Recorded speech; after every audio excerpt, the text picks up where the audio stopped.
అమెరికాలో విద్యాభ్యాసం పూర్తి చేసుకుని అక్కడే ఉద్యోగ అనుభవం గడిపించాలనే విదేశీ విద్యార్థులకు గట్టి షాక్ తగిలింది.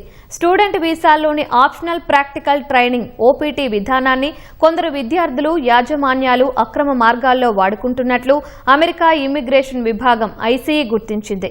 10,000 మంది విదేశీ విద్యార్థులను అనుమానితులుగా గుర్తించింది. వీరిలో భారతీయుల సంఖ్య కూడా అధికంగా ఉండడం ఆందోళన కలిగిస్తోంది. భారత్ సహా వేలాది మంది విదేశీ విద్యార్థులకు అమెరికాలో గట్టి షాక్ తగిలింది. స్టూడెంట్ వీసాల్లో ఉండే ఓపీటీ విధానం దుర్వినియోగానికి గురవుతున్నట్లు ఐసీఏ అధికారులు గుర్తించారు. 10,000 మంది విదేశీ విద్యార్థులు అనుమానాస్పద కంపెనీల్లో పనిచేస్తున్నట్లు గుర్తించామని వారు పేర్కొన్నారు. ప్రస్తుతం ఈ 10,000 మంది విద్యార్థులపై నిశితంగా నిఘా పెట్టామని, నిబంధనలు అతిక్రమించిన వారిపై కఠిన చర్యలు తీసుకోవడమే కాకుండా స్వదేశాలకు పంపే అవకాశాలు ఉన్నాయని తెలిపారు. సాధారణంగా అమెరికాలో చదువుకున్న విద్యార్థులు 12 నెలల పాటు సైన్స్ అండ్ టెక్నాలజీ రంగాల్లో ఉండేవారు మరో 24 నెలల పాటు ఓపీటీ కింద పనిచేసుకునే వెసులుబాటు ఉంటుంది.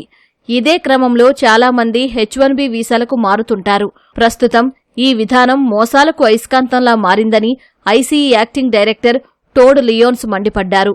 బుష్ హయాంలో ప్రారంభమైన ఈ ప్రోగ్రాం ద్వారా స్వదేశానికి వెళ్లే ముందు కొన్ని వేల మంది విదేశీ విద్యార్థులకు శిక్షణ ఇవ్వాలని భావించినా ఇప్పుడది లక్షల మందితో నియంత్రించలేనటువంటి గెస్ట్ వర్కర్ల పైప్లైన్గా మారిందని దుయ్యబట్టారు.